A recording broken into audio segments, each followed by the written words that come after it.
Hello everyone, welcome you all to Banking Fluent NK. Hope you are doing well in your studies. So as we have decided that we will attempt IBPS PO 2021 mock number 7 of Olive Board. It is part of our daily to-do list which I provide you all on my Telegram channel. So you can join my Telegram channel, link I will provide in the description. So first of all I will share my score which I get in this particular mock, and after that I will share some tips to improve English and reasoning. And as you all know that my quants is weak, so I will tell you what is my weakness. Okay, so I will improve that part definitely. So let's get started. So first of all I will share my score. So I got 70.50 out of 100 in this particular mock. I attempted 73 questions, 71 is correct and 2 were wrong. So it is very good, accuracy अच्छी है, ठीक है मेरी. अब मैं आपको दिखाती हूँ. In English I got 28.75. मेरा एक ही क्वेश्चन गलत हुआ है इसमें. एंड देखो मैं एक चीज़ ना आपको दिखाती हूँ जो मुझे बहुत अच्छी लगी.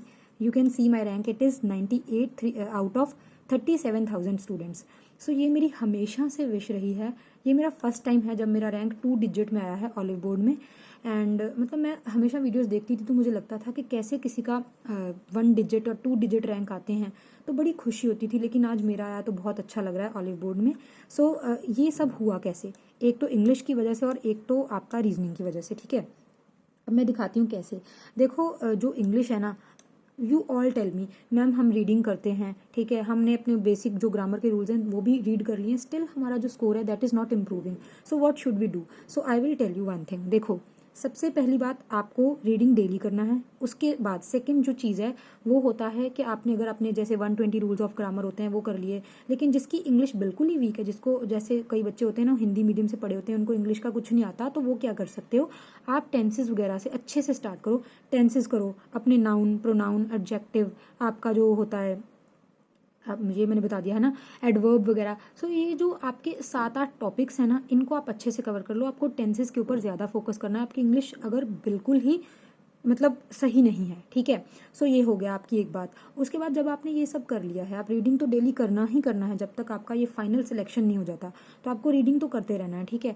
अब आप क्या कर सकते हो, ये सब करने के बाद भी स्कोर इंप्रूव नहीं हो रहा ना, तो आपको सेक्शनल मार्क्स लगाने हैं, ठीक है. स्टार्ट आप कर सकते हो क्लर्क लेवल से. तो क्लर्क लेवल के और आप टेक्स्ट बुक और ग्रेडअप के सेक्शनल मार्क लगाओ. जब उसमें आपका स्कोर अच्छा बैठ जाए तब आप ऑलिव बोर्ड, स्मार्ट कीड़ा हो गया, प्रैक्टिस मॉक हो गया, तो इनके ऊपर शिफ्ट करो, ठीक है.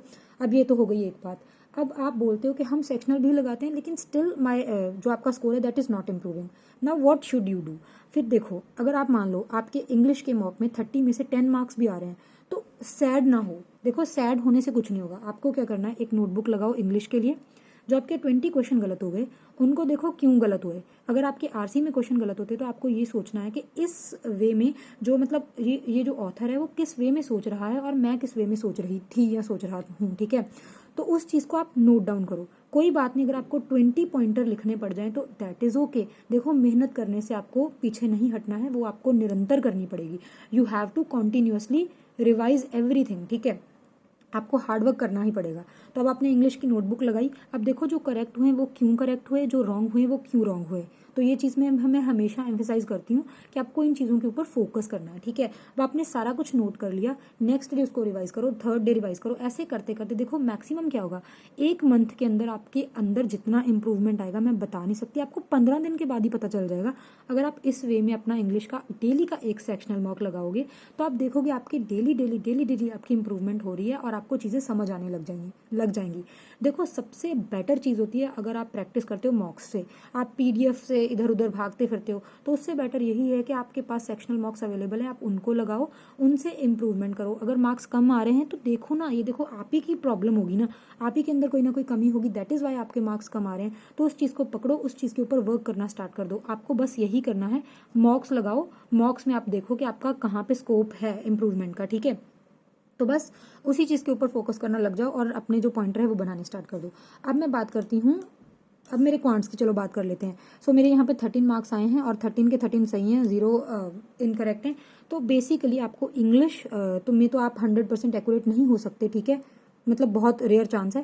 क्वांट्स और रीजनिंग में आपको ट्राई करना है कि you should be 100% accurate, specifically in quants. Quants में तो गलती के कोई चांस नहीं होता, तो आप चाहे थोड़ा कम कर लो लेकिन एक्यूरेट रहने की कोशिश करो, क्योंकि आईबीपीएस आपको पता है नॉर्मलाइजेशन का भी फायदा देता है। तो ज़रूरी नहीं हम नॉर्मलाइजेशन के पॉइंट ऑफ व्यू से सोचें, एक्यूरेसी हमारे टोटल स्कोर में बहुत इंप्रूवमेंट करती है। अगर यहाँ पे मेरा एक आधा भी क्वेश्चन गलत हो जाता तो ये नंबर 70 नहीं रह जाते, 60s की लाइन में आ जाते। तो ये चीज़ होती है ना, तो हमें इस चीज़ के ऊपर फोकस करना होता है। अब मैं बताती हूँ मेरा यहाँ पे दिक्कत क्या है। मेरी ना प्रॉब्लम है सिर्फ टेबल्स में, स्क्वायर क्यूब फ्रैक्शन वगैरह सब कुछ आता है मुझे। मुझे क्या होता है कि मैं 16 तक तो टेबल ठीक है अच्छे से कर लेती हूँ, डॉजिंग टेबल जिसको कह देते हो आप, लेकिन जब उसके ऊपर की बारी आ जाती तो फिर मुझे ना ऐसे करना पड़ता है 18 1 18 2 तो उस चीज़ में मुझे दिक्कत है थोड़ा सा। मतलब कई बार तो रिमाइंड में कर लेती हूँ, कई बार क्या होता है प्रेशर में आके मुझे भूल ही जाता है सारा कुछ जो पढ़ा है। तो मैं उस चीज़ के ऊपर अब फोकस करूँगी। मैं अपना जो ये क्वांट्स है इसको अब मैं अपनी वीकनेस नहीं रहने दूंगी। तो बहुत हो गया, अब इसके ऊपर काम करने की बारी है, तो इसके ऊपर मैं काम कर लूँगी। देन मैं आपके साथ शेयर करती रहूँगी, ठीक है, जैसे जैसे इंप्रूवमेंट होता जाएगा। अब लॉजिकल रीजनिंग ये तो बहुत इंपॉर्टेंट चीज़ है, मैं आपको बताती हूँ। इसमें देखो जो आपका मिसलेनियस पार्ट होता है, सिलोजिज्म, इनइक्वालिटी, ब्लड रिलेशन हो गया, डायरेक्शन डिस्टेंस हो गया, आपका अल्फा न्यूमेरिक सीरीज हो गया, ये सब कर लेते हैं। प्रॉब्लम कहाँ पे आएगी? पीओ में आपको जो प्री लेवल की पजल्स होती है ना पीओ की, उसमें दिक्कत आएगी। अब देखो पजल्स का सिंपल फंडा है। अब इस मॉक में अगर मुझे 28.75 आ गया, इट डजंट मीन कि हर एक मॉक में ही ऐसे चलने वाला है, क्योंकि क्या होता है रीजनिंग में ये होता है, पजल्स अगर बन गई तो बन गई, अगर रह गई तो रह गई, ठीक है, उसमें आप कुछ नहीं कर सकते, ठीक है। पजल्स का ये सीन होता है। तो पजल्स में आपको सबसे इंपॉर्टेंट पॉइंट होता है, आपको स्टार्ट करना आना चाहिए कि किस लाइन को पकड़ के मुझे पजल को बनाना स्टार्ट करना है।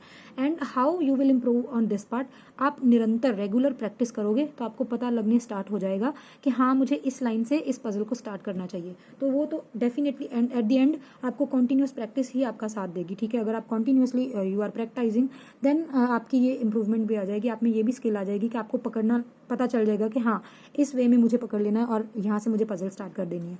तो ठीक है, तो अब देखो इस मॉक में अगर आप ये मॉक नंबर 7 दोगे ना 2021 वाला, तो आपको पता चलेगा कि पजल्स कंफ्यूजिंग थी। लकीली मैंने वही पॉइंट उठाया जहाँ से वो पजल बननी स्टार्ट होनी चाहिए थी और मेरी बन गई। तो अगर आप देखोगे तो आप देख सकते हो, ठीक है। तो यही पजल्स में आपका पॉइंट है, आपको यहाँ पे रेगुलर प्रैक्टिस करनी है। रेगुलर प्रैक्टिस से आपको पता लगना स्टार्ट हो जाएगा, ठीक है। तो ये हो गया इस चीज़ की बात। तो अब जितने भी मैंने आपको पॉइंट्स बताए आपको उनके ऊपर फोकस करना है।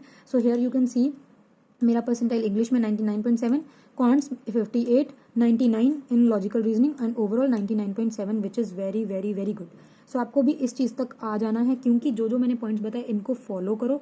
आप 15-20 दिन करके देख लो, आपको फ़ायदा ना मिले तो फिर आप मुझे बोलना, फिर हम कुछ और डिसाइड करेंगे, लेकिन आपको डेफिनेटली फ़ायदा मिलने वाला है इस चीज़ से। सो आपको एक्यूरेसी के ऊपर वर्क करना है, ठीक है।